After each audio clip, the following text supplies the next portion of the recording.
కూటమి ప్రభుత్వం అధికారంలోకి వచ్చాక ఏపీ అభివృద్ధి పరుగులు పెడుతోంది. రాష్ట్రంలో పెట్టుబడులు పెట్టేందుకు జాతీయ, అంతర్జాతీయ కంపెనీలు క్యూ కడుతున్నాయి. సీఎం చంద్రబాబు దార్శనికత, పరిపాలన దక్షతపై నమ్మకంతో బహుళజాతి సంస్థలు లక్షల కోట్లు ఇన్వెస్ట్మెంట్తో ముందుకు వస్తున్నాయి. ఒకవైపు రాజధాని అమరావతిని ప్రపంచ స్థాయి నగరంగా అభివృద్ధి చేస్తూనే మరోవైపు విశాఖను పెట్టుబడులకు గమ్యస్థానంగా మార్చుతున్నారు ముఖ్యమంత్రి చంద్రబాబు నాయుడు గారు. అధికారంలోకి వచ్చిన 6 నెలల్లోనే 4 లక్షల కోట్ల పెట్టుబడులను తీసుకొచ్చి విశాఖను ఆర్థిక రాజధానిగా డెవలప్ చేస్తున్నారు. రానున్న రోజుల్లో మరిన్ని సంస్థలు వైజాగ్ పాట పట్టనున్నాయి. స్టీల్ సిటీ, పోర్ట్ సిటీగా పేరుగాంచిన విశాఖను పారిశ్రామిక నగరంగా అభివృద్ధి చేస్తుంది తెలుగుదేశం కూటమి ప్రభుత్వం. రాష్ట్రంలోని అన్ని ప్రాంతాలను అభివృద్ధి చేయాలనే లక్ష్యంతో పనిచేస్తున్న సీఎం చంద్రబాబు వైజాగ్ పై ప్రత్యేక దృష్టి పెట్టారు. టీడీపీకి కష్టకాలంలో అండగా నిలిచిన విశాఖ అభివృద్ధికి అత్యంత ప్రాధాన్యత ఇస్తున్నారు ముఖ్యమంత్రి. ఇప్పటికే టాప్ సాఫ్ట్వేర్ కంపెనీ టీసీఎస్ విశాఖలో క్యాంపస్ ఏర్పాటుకి ముందుకొచ్చింది.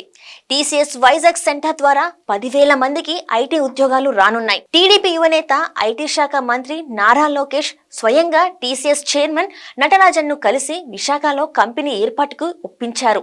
ఇదే సమయంలో అనకాపల్లి జిల్లా నక్కపల్లి నిప్పాన్ స్టీల్, అల్సరాల్ మిట్టల్ సంస్థలు ఆధ్వర్యంలో స్టీల్ ప్లాంట్ ఏర్పాటుకు అంగీకారం కుదిరింది.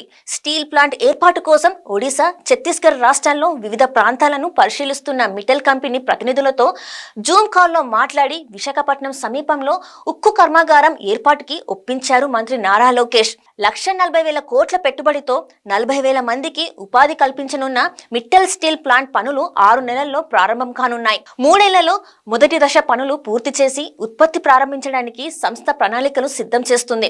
కేంద్ర ప్రభుత్వ రంగం సంస్థ ఎన్టీపీసీ గ్రీన్ ఎనర్జీ విశాఖలో 2 లక్షల కోట్ల పెట్టుబడులు పెట్టడానికి ఏపీ సర్కార్తో ఒప్పందం కుదుర్చుకుంది. ఈ ప్రాజెక్టులలో భాగంగా 25 గిగావాట్ల సోలార్, విండ్ ఎనర్జీ, 10 గిగావాట్ల పంప్డ్ స్టోరేజ్ ప్రాజెక్టులతో పాటు గ్రీన్ హైడ్రోజన్ ప్లాంట్ ఏర్పాటు చేశారు. ఎన్టీపీసీ గ్రీన్ ఎనర్జీ ప్రాజెక్టుతో సుమారు 1,00,000 మందికి ఉపాధి ఉద్యోగాలు లభించనున్నాయి. యువతకు ఉద్యోగ అవకాశాలతో పాటు గ్రీన్ ఎనర్జీ అందుబాటులోకి రావడం ద్వారా రాష్ట్రంలో కాలుష్యం గణనీయంగా తగ్గుతుంది. విశాఖను ఐటీ హబ్గా మార్చాలనే లక్ష్యంగా పనిచేస్తున్న ఐటీ శాఖ మంత్రి నారా లోకేష్ మరో అంతర్జాతీయ సంస్థను వైజాగ్కి తీసుకొచ్చారు.